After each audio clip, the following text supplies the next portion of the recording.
This video is brought to you by SleepingDuck. Check out the range of mattresses at sleepingduck.com. Hey guys, welcome back to JordsWoodShop. As you may have guessed, we're starting this video a little bit differently because we're starting it in the office because we're doing a bit of a design tips sort of video. As you probably guessed by the opening, this is a sponsored video by SleepingDuck because we are making a king-size bed frame to suit one of their mattresses. In the past, we've made several queen-size bed frames and we often get a lot of questions asking, is it possible to upsize this bed frame to suit a king size? And my answer is, of course, but you may want to reinforce a few things, and that's what we're going to go over here.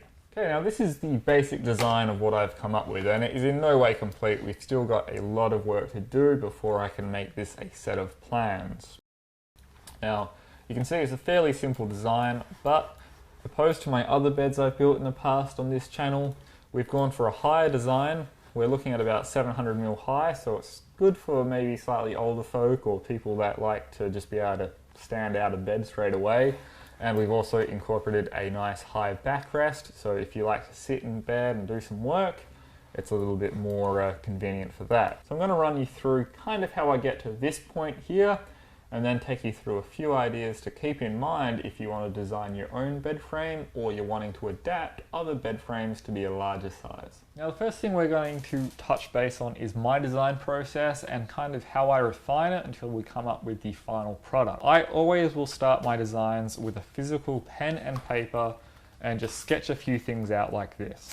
What I sketch on paper is very rarely what I end up with in 3D space in the computer, but it kind of is more of a good guideline of where I want to end up, and it always gives me a good kind of direction to head when I do start clicking around on the computer. In this particular case though, because I have got a mattress which is a fixed size, I actually did most of my design work in SketchUp because I needed it to look good with the mattress, which was something that we couldn't change the size of. Okay, so with that in mind, let's jump into SketchUp. This isn't a how to use SketchUp or how to design a video as such, and the reason for that is there's just so many better resources than what I can provide you guys, but it's more of an idea of my process, and then we'll get into a few things to keep in mind if you want to design your own bed after we go over my kind of rundown. I start in SketchUp by getting anything that is known down in paper. So that would be the size of the mattress. So the mattress is 2030mm by 1830, and its height is 300. Now in SketchUp, if you don't make that a component, you're going to keep drawing and stuff's going to get connected to it. So we're going to make that a component, and that's the mattress. So that's step one. From there, I know that we want to make a few different things like the height. So what I'll do is I'll draw another rectangle in here and would make it 1830 by about 350 roughly. Next thing, I kind of draw in the blanks. So 350 by 120 maybe. If we go on this face, we can kind of start making the leg. Really, the idea I do here is I just kind of rough it in and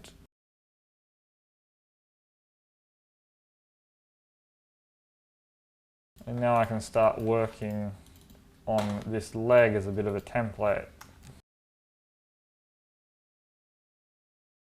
Basically, what I do is I just keep doing these things until I have all of the individual components set out in SketchUp looking the way I want it. Now let's just say that I've kind of got everything sketched out and everything's extruded roughly the way I want it. What we would have then is the rough drawing.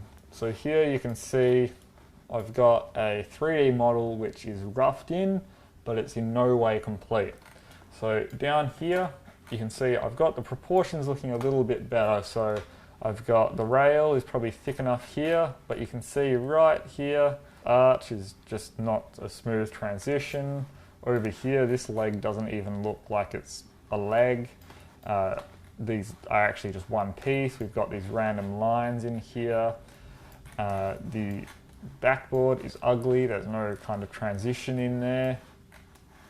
But the basic proportions of the model is there, and it's good enough to get moving onto the next stage. This is what I would call my rough-in, and what I'll do from here is I'll copy it all, and in a new drawing I'll paste it, and I'll use this really rough model to start working on my final model with all the smooth transitions and all the joinery and all the stuff that we need to make a good 3D model of this project. Okay, so really quickly, I just want to get onto the refining process and run you guys through this before we get onto some things to keep in mind if you're designing your own bed. So in SketchUp, this is our roughed in model.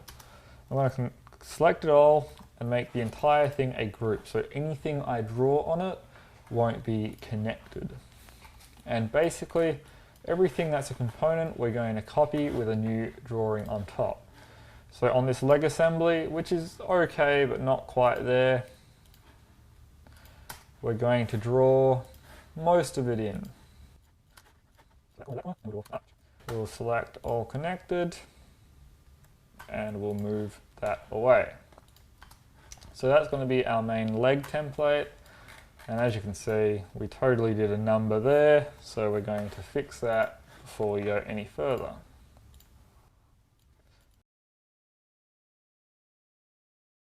I know that I'm using 35mm thick material, so we might as well start doing these changes here as well. The legs, as you can see on the corners, have this kind of wraparound, so this is going to be mitered, and I might as well add that detail in here. So we'll go 35.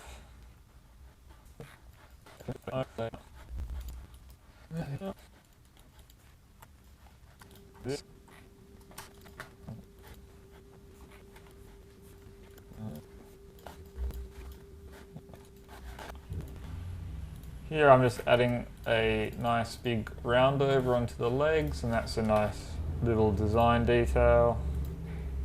Okay, and there you can see there is our first leg assembly. So we'll group that, and we can actually go into this group, delete that,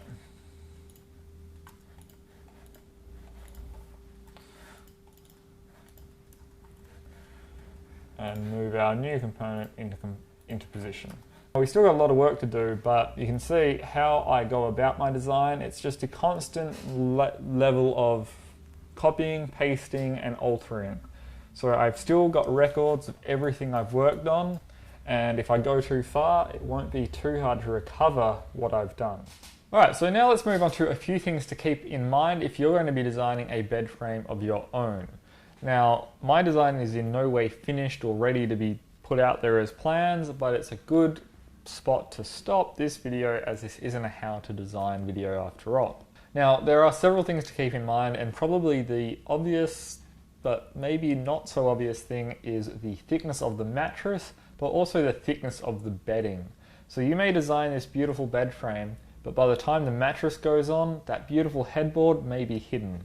But what's more likely is you didn't take into account that there may be two sets of pillows stacked on top of each other, so that headboard may be hidden again. So you may think that you've got plenty of headboard exposed, but by the time the bedding's added, you know, that thing may never get seen. So keep that in mind and maybe make that headboard higher than you think it needs to be. Now that's an aesthetic thing. The physical things that we need to keep in mind with a king size frame in particular is the width of the mattress, so we need to keep that in mind so we don't get excessive mattress sag in the middle, and also weight. Now with a king size mattress, it's going to be heavier than a queen or a double, so our rails are going to want to be quite a bit either thicker to give us some extra strength, wider, so we have once again extra strength, but also our center support.